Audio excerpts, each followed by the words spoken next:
I'd like to share some thoughts on developing your UX strategy and, in particular, redefining your role.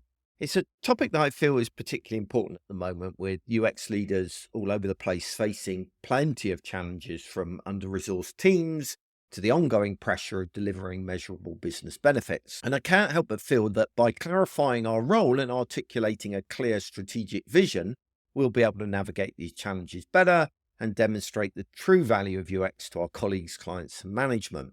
And really, the first step in creating a robust UX strategy, which is something I've talked about before, is actually to create a real well defined role and to take ownership over that role.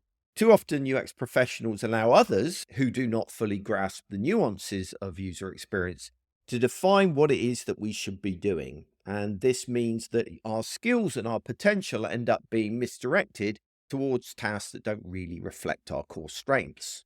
When others set the boundaries on our role, they tend to limit it to their narrow understanding of what UX is rather than recognizing the broader contribution that it can offer.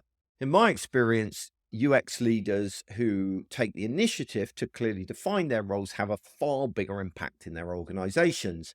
And by clearly outlining what you aim to achieve, the resources you have at your disposal, and the areas within the organization where you can truly make a difference, you end up establishing a kind of practical framework that guides your everyday work and your longer term strategy.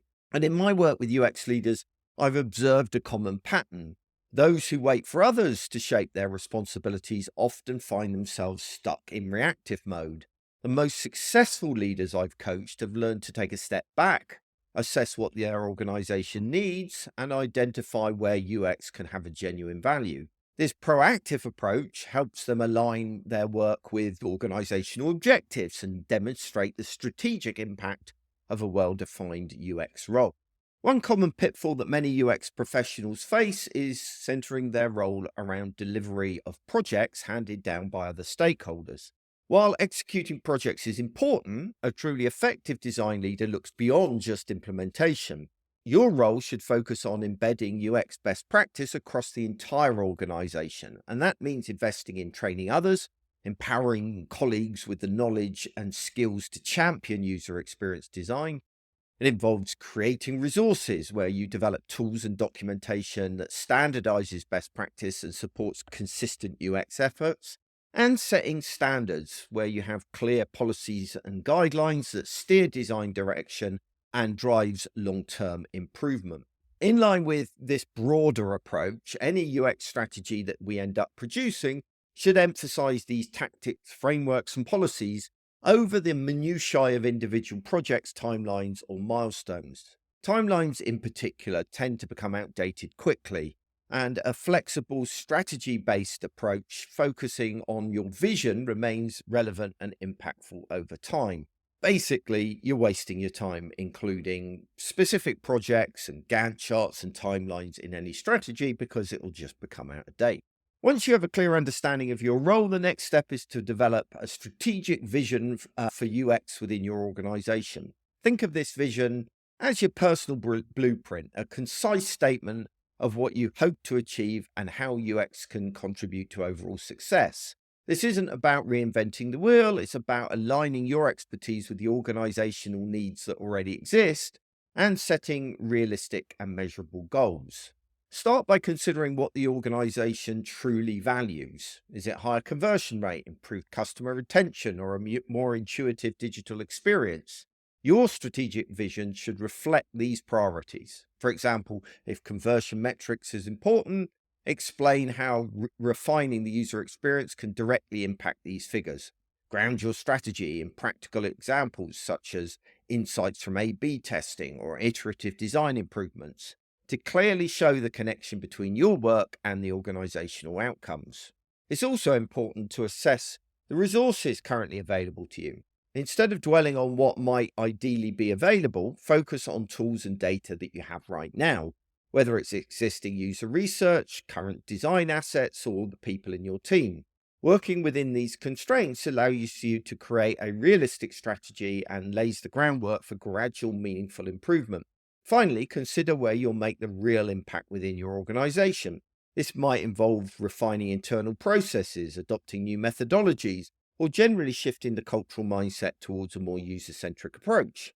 Being clear about your sphere of influence helps you prioritize initiatives that are both achievable and significant, ensuring your efforts lead to tangible improvements. So let's break this down into three essential pillars that will help you define and strengthen your role as a UX leader. Each of these areas requires careful consideration and will form the foundation of your strategic approach. First of all, what are you aiming to achieve? Begin by setting yourself clear, specific objectives. Ask yourself, what does the organization need me to achieve?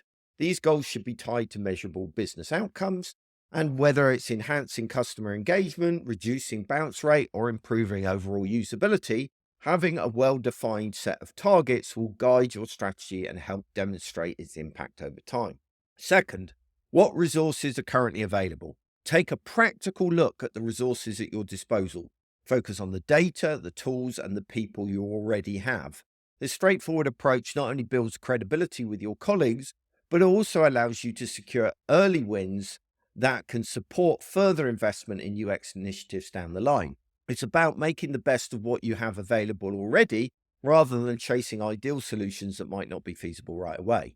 And finally, what can you influence? Identify the areas within your organization where you have the power to drive change.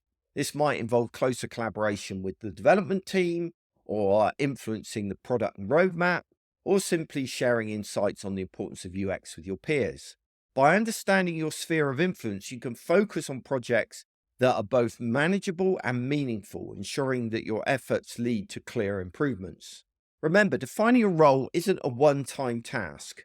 As you put your strategy into action and learn from experience, you'll need to keep fine-tuning your approach. This ongoing adjustment helps keep your work in step with both your organization and its user needs. And creating a solid UX strategy comes down to two things: knowing your role and delivering results.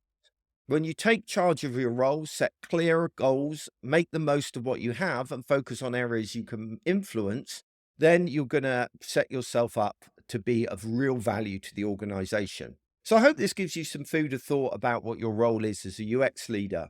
What small step can you take today to better shape your role and create a vision that fits in with your organization? Have a think about it. Sometimes just asking yourself these questions can in itself lead to positive change.